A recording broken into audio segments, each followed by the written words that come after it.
성도 여러분 반갑습니다. 날씨가 갑자기 더워지면서 여름으로 막 달려가는 것 같습니다.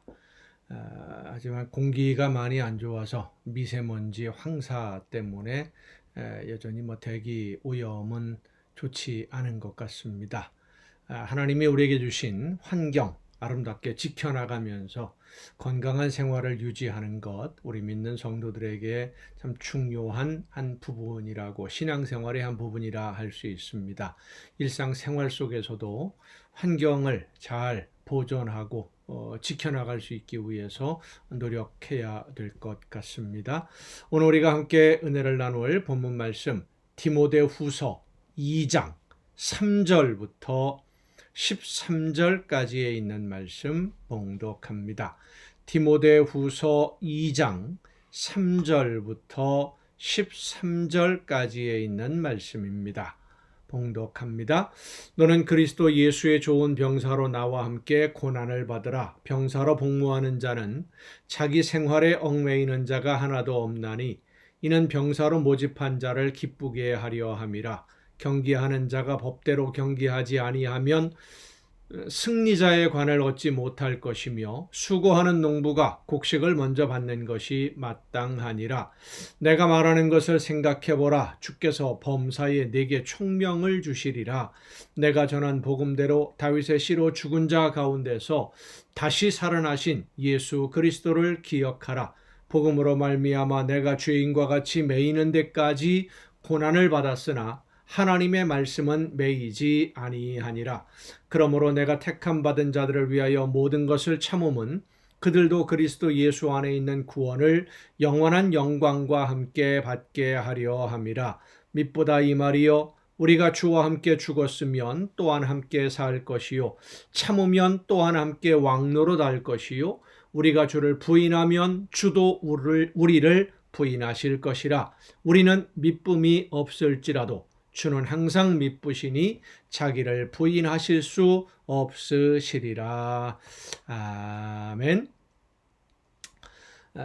이 디모데서는 믿음의 아들인 디모데에게 사도 바울이 보내는 목회 서신이다라고 설명을 드렸습니다.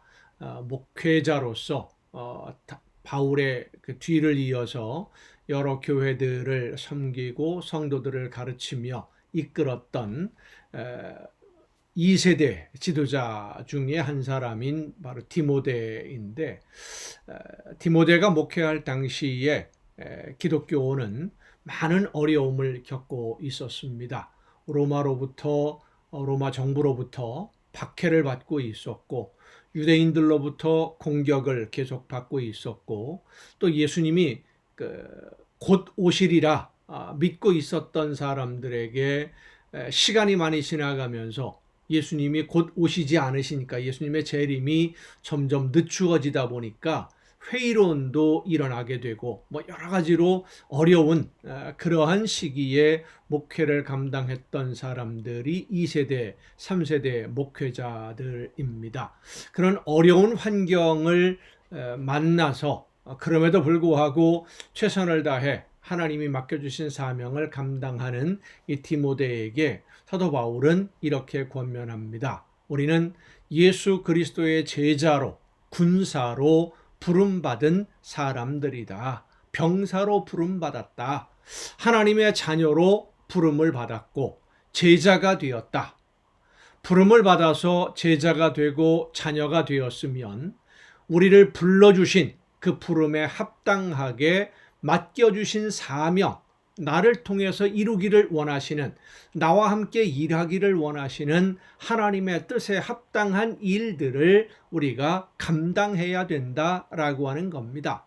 오늘 본문이 바로 그런 어떤 마음 자세를 가지고 부름에 합당한 삶을 살 것이냐라는 것을 말씀해 주는 내용인데, 군인으로 부름받은 사람, 오늘 본문에 보면 병사로 부름을 받았는데 그 병사로 부름받은 사람은 뒤에 남겨두고 온 가족이나 일터나 이런 것들을 생각하고 있으면 지금 부름을 받아서 군인으로 복무하는 지금 내 직무에 충실할 수가 없는 것이죠.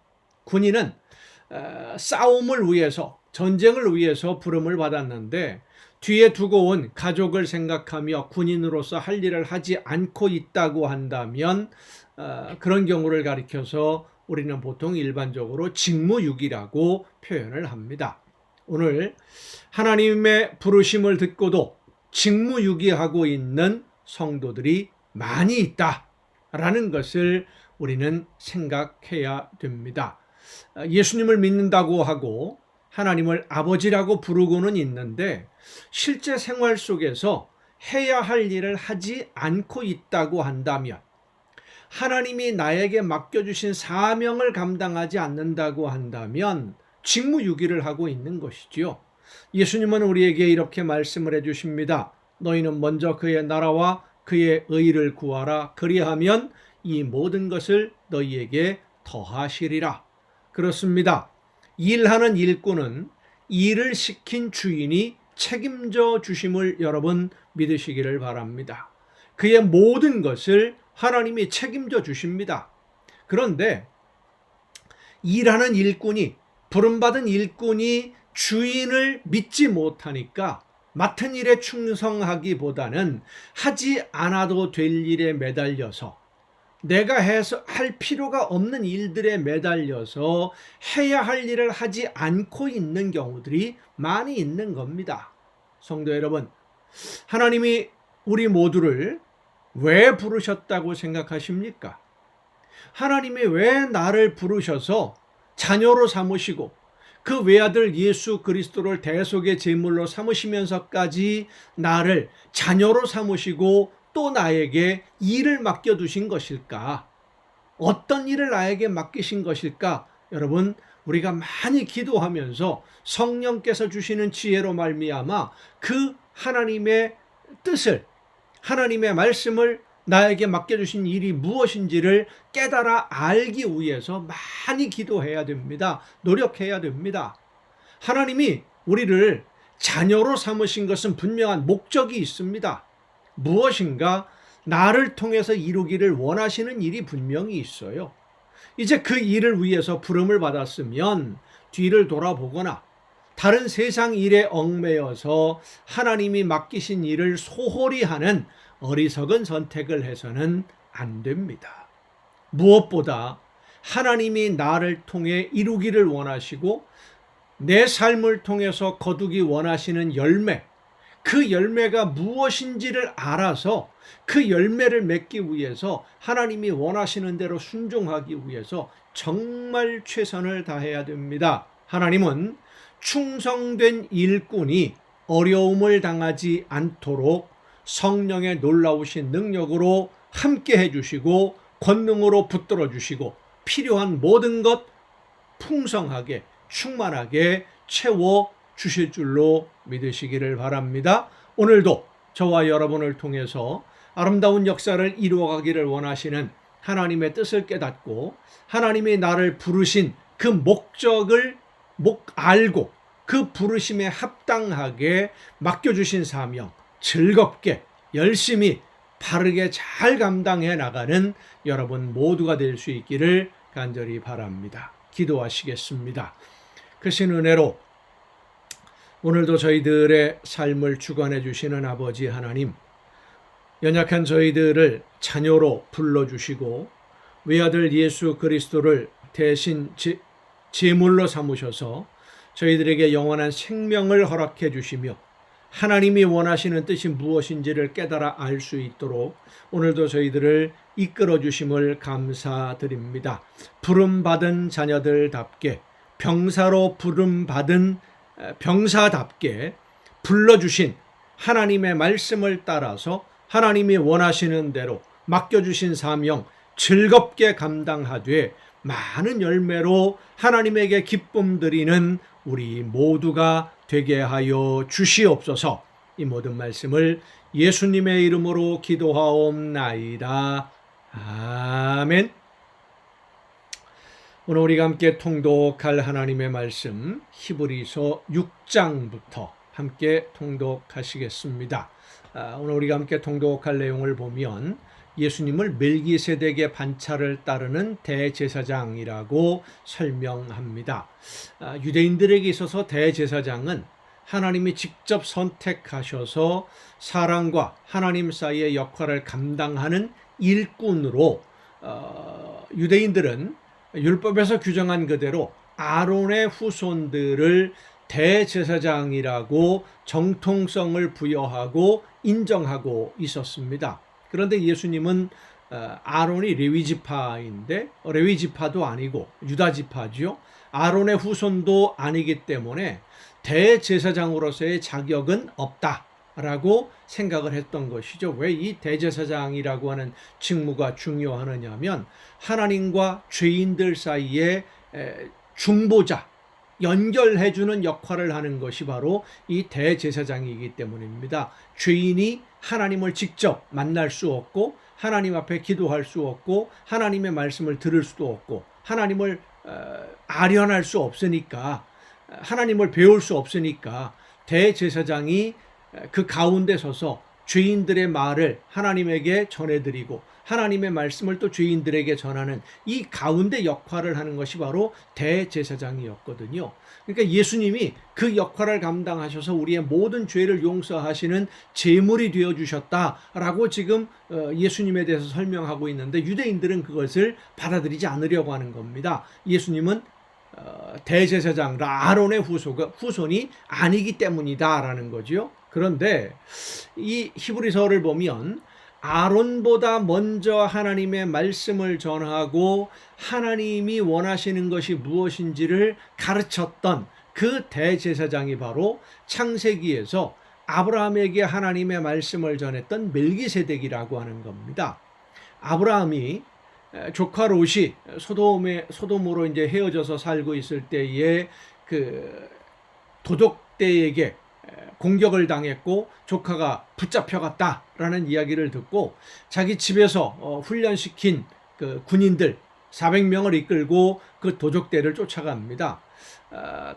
한 성을 무너뜨렸던 함락시켰던 그런 거대한 군대인데 600명이라고 하는 적은 숫자를 가지고 그들을 상대한다는 건 사실 불가능한 일이었죠. 그런데 아브라함이 끌고 갔던 600명이 그 군대가 이깁니다. 600명인가?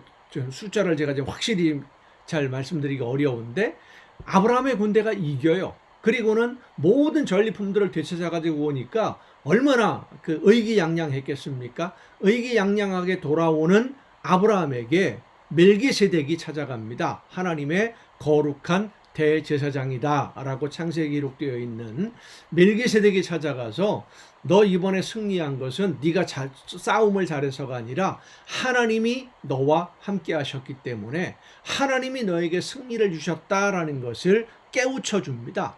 그러자 아브라함이 그때 멜기세덱에게 전리품의 10분의 1을 바칩니다. 하나님에게 드리는 것이죠. 하나님에게 드리는 것을 이제 멜기세덱이 하나님의 말씀을 전하니까 멜기세덱에게 11조를 드리고 하나님의 이름으로 축복하고 멜기세덱이 바로 그 대제사장이 바로 멜기세덱이에요. 예수님은 아론의 후손으로 혈통으로 승계받은 그런 대제사장이 아니라 아브라함에게 하나님의 축복을 전했던 멜기세덱과 같은 하나님의 직접적인 그 임명을 따라서 하나님이 원하시는 일을 감당했던 대제사장으로 하나님이 세우신, 하나님이 인정하시는 가장 완벽한 대제사장이다 라고 하는 것을 이제 오늘 우리가 통독할 말씀을 통해서 히브리서에서 주장하고 가르치고 있는 그런 내용들입니다. 히브리서 6장부터 함께 통독을 하시겠습니다. 그러므로 우리가 그리스도의 도의 초보를 버리고 죽은 행실을 회개함과 하나님께 대한 신앙과 세례들과 안수와 죽은 자의 부활과 영원한 심판에 관한 교훈의 털을 다시 닦지 말고 완전한 대로 나아갈지니라. 하나님께서 허락하시면 우리가 이것을 하리라. 한번 빛을 받고 하늘의 은사를 맛보고 성령에 참여한 바 되고 하나님의 선한 말씀과 내세의 능력을 맛보고도 타락한 자들은, 요즘 말로 말하면 예수님이 어떤 분이신지를 깨달아 알고 그 은혜가 무엇인지를 알면서도 신앙에서 벗어난 사람은, 교회를 떠난 사람은 그런 뜻입니다. 다시 새롭게 하여 회개하게 할 수 없나니 이는 그들이 하나님의 아들을 다시 십자가에 못 박아 드러내놓고 욕되게 함이라. 땅이 그 위에 자주 내리는 비를 흡수하여 밭가는 자들이 쓰기에 합당한 채소를 내면 하나님께 복을 받고, 그러니까 하나님의 은혜를 입고 그 은혜와 사랑을 힘입은 하나님의 자녀들, 자녀가 된 성도들이 하나님의 은혜에 합당하게 믿음으로 순종해서 열매를 맺으면, 하나님이 기뻐하시는 열매를 맺으면 복을 받고, 그런 뜻입니다. 만일 가시와 엉겅퀴를 내면 버림을 당하고 저주함에 가까워 그 마지막은 불사름이 되리라. 하나님의 놀라우신 은혜를 알면서도 믿음으로 순종하지 않으면 결국은 버림받게 된다라는 말씀입니다. 사랑하는 자들아, 우리가 이같이 말하나 너희에게는 이보다 더 좋은 것 곧 구원에 속한 것이 있음을 확신하노라. 하나님은 불의하지 아니하사 너희 행위와 그의 이름을 위하여 나타낸 사랑으로 이미 성도를 섬긴 것과 이제도 섬기고 있는 것을 잊어버리지 아니하시느니라. 우리가 간절히 원하는 것은 너희 각 사람이 동일한 부지런함을 나타내어 끝까지 소망의 풍성함에 이르러 우리가 게으르지 아니하고 믿음과 오래 참음으로 말미암아 약속들을 기업으로 받는 자들을 본받는 자 되게 하려는 것이니라. 하나님이 아브라함에게 약속하실 때에 가리켜 맹세할 자가 자기보다 더 큰 이가 없으므로 자기를 가리켜 맹세하여 이르시되 내가 반드시 너에게 복주고 복주며 너를 번성하게 하고 번성하게 하리라 하셨더니 그가 이같이 오래 참아 약속을 받았느니라. 사람들은 자기보다 더 큰 자를 가리켜 맹세하나니 맹세는 그들이 다투는 모든 일의 최후 확정이니라. 하나님은 약속을 기업으로 받는 자들에게 그 뜻이 변하지 아니함을 충분히 나타내시려고 그 일을 맹세로 보증하셨나니 이는 하나님이 거짓말을 하실 수 없는 이 두 가지 변하지 못할 사실로 말미암아 앞에 있는 소망을 얻으려고 피난처를 찾은 우리에게 큰 안위를 받게 하려 하심이라. 우리가 이 소망을 가지고 있는 것은 영혼의 닷 같아서 튼튼하고 견고하여 휘장 안에 들어가나니 그리로 앞서가신 예수께서 멜기세덱의 반차를 따라 영원히 대제사장이 되어 우리를 위하여 들어가셨느니라. 그러니까 예수님이 하나님과 우리 사이의 중보자, 그리고 제물이 친히 제물이 되어 주셨다라는 것을 이제 설명하는 겁니다. 7장입니다. 이 멜기세덱은 살렘 왕이요 지극히 높으신 하나님의 제사장이라. 여러 왕을 쳐서 죽이고 돌아오는 아브라함을 만나 복을 빈 자라. 아브라함이 모든 것의 10분의 1을 그에게 주고 그의 10분의 1을 그에게 나누어 주니라. 그 이름을 해석하면 먼저는 의의 왕이요 그 다음은 살렘 왕이니 곧 평강의 왕이요 아버지도 없고 어머니도 없고 족보도 없고 시작한 날도 없고 생명의 끝도 없어 하나님의 아들과 닮아서 항상 제사장으로 있느니라. 구약 창세기에 보면 이 멜기세덱이 어디 태생인지 어떤 일을 하는 사람인지 어느 나라의 왕인지 무슨 일을 하던 사람인지 아무것도 없어요. 오직 한 번 아브라함에게 찾아와서 하나님의 말씀으로 축복한 그거밖에 없으니까 그런 내용을 설명하는 겁니다.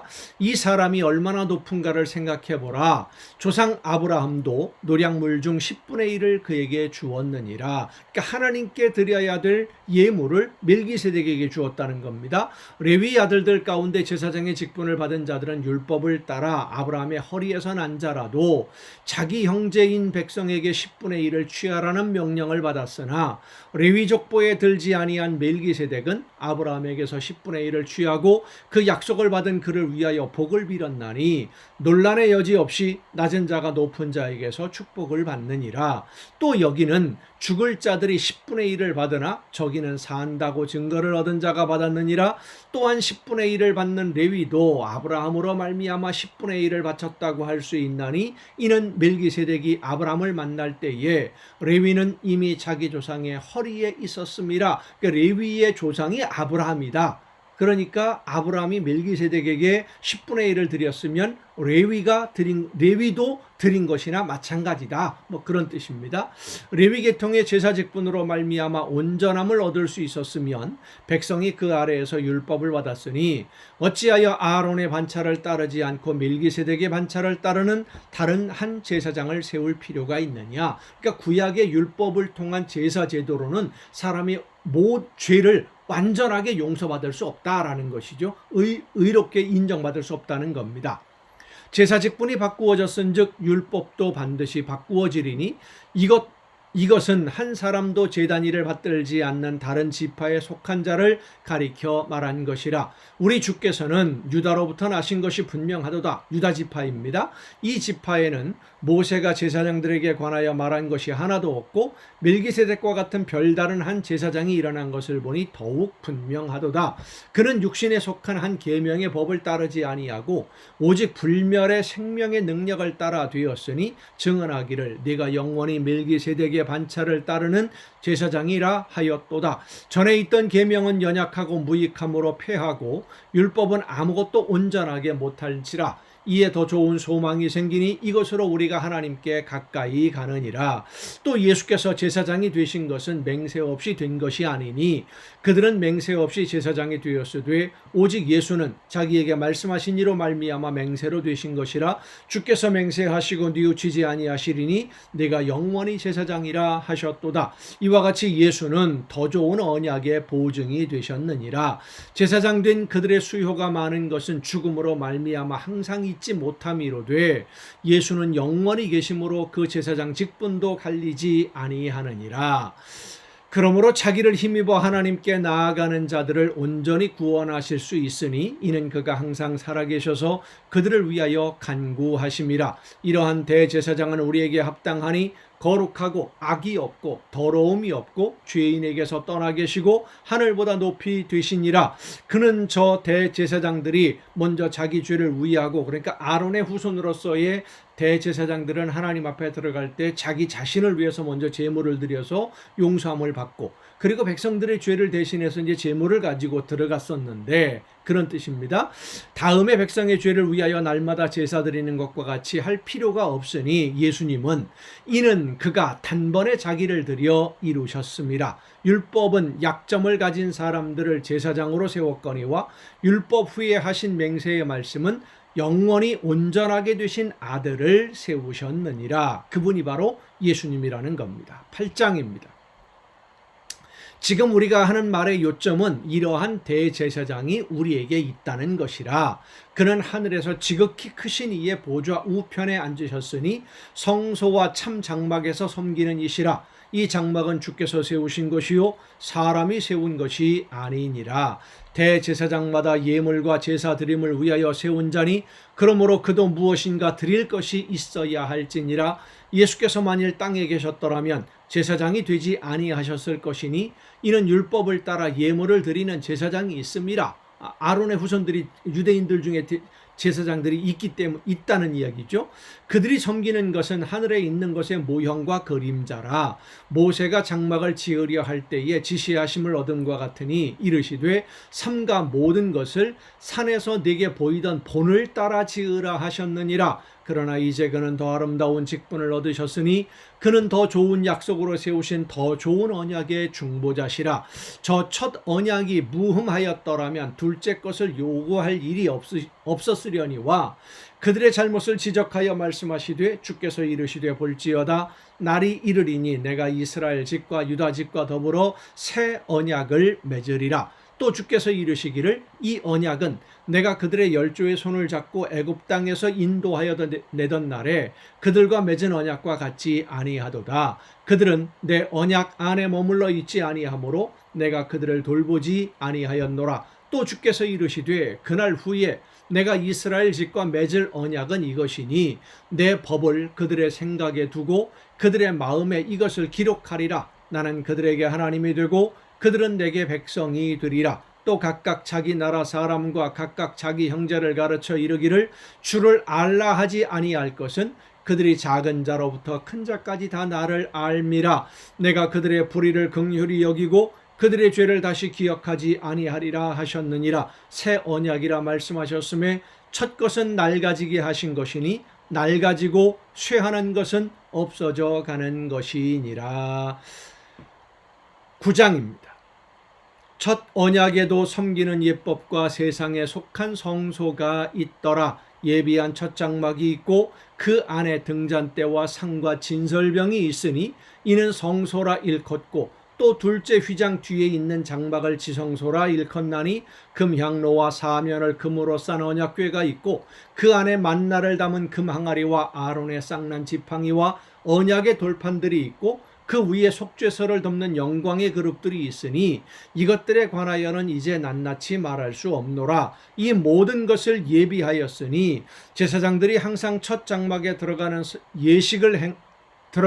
섬기는 예식을 행하고 오직 둘째 장막은 대제사장이 홀로 1년에 한 번 들어가되 자기와 백성의 허물을 위하여 드리는 피 없이는 아니하나니 성령이 이로써 보이신 것은 첫 장막에 서 있을 동안에는 성소에 들어가는 길이 아직 나타나지 아니한 것이라. 이 장막은 현재까지의 비유니 이에 따라 드리는 예물과 제사는 섬기는 자를 그 양심상 온전하게 할 수 없나니 이런 것은 먹고 마시는 것과 여러 가지 씻는 것과 함께 육체의 예법일 뿐이며 개혁할 때까지 맡겨둔 것이니라. 그리스도께서는 장래 좋은 일의 대제사장으로 오사 손으로 짓지 아니한 것 곧 이 창조에 속하지 아니한 더 크고 온전한 장막으로 말미암아 염소와 송아지의 피로 하지 아니하고 오직 자기의 피로 영원한 속죄를 이루사 단번에 성소에 들어가셨느니라.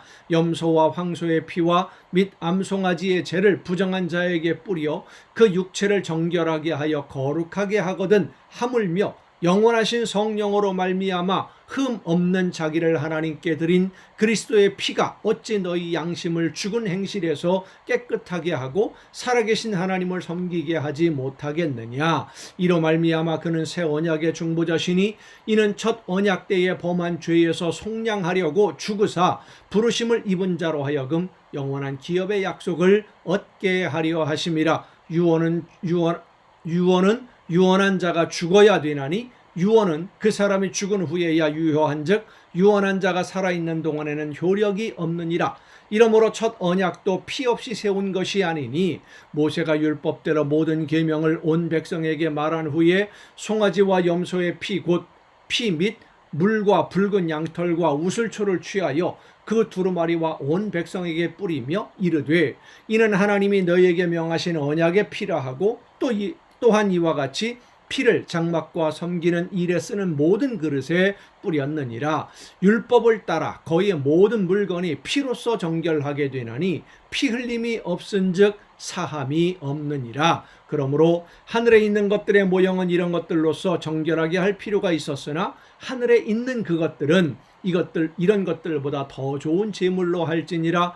그리스도께서는 참 것의 그림자인 손으로 만든 성소에 들어가지 아니하시고 바로 그 하늘에 들어가사 이제 우리를 위하여 하나님 앞에 나타나시고 대제사장이 해마다 다른 것의 피로써 성소에 들어가는 것 같이 자주 자기를 드리려고 아니하실지니 그리하면 그가 세상을 창조한 때부터 자주 고난을 받았어야 할 것이로되 이제 자기를 단번에 제물로 드려 죄를 없이 하시려고 세상 끝에 나타나셨느니라. 한 번 죽는 것은 사람에게 정해진 것이요 그 후에는 심판이 있으리니 이와 같이 그리스도도 많은 사람의 죄를 담당하시려고 단번에 들이신 바 되셨고 구원에 이르게 하기 위하여 죄와 상관없이 자기를 바라는 자들에게 두 번째 나타나시리라.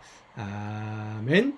예수님이 제물이 되어주시고 거룩한 대제사장, 진짜 대제사장으로서 우리 모두를 하나님 앞에 인도하고 용서를 구하는 제물이 되어주셨다. 그분이 바로 진짜 예수님이고 진짜 대제사장이고 진짜 하나님이다 라는 것을 설명하는 그런 내용입니다. 오늘도 여러분 수고 많으셨습니다. 내일 정한 이 시간에 이 가정 예배를 통해서 여러분 모두 함께 다시 만날 수 있기를 바랍니다. 내일 뵙겠습니다.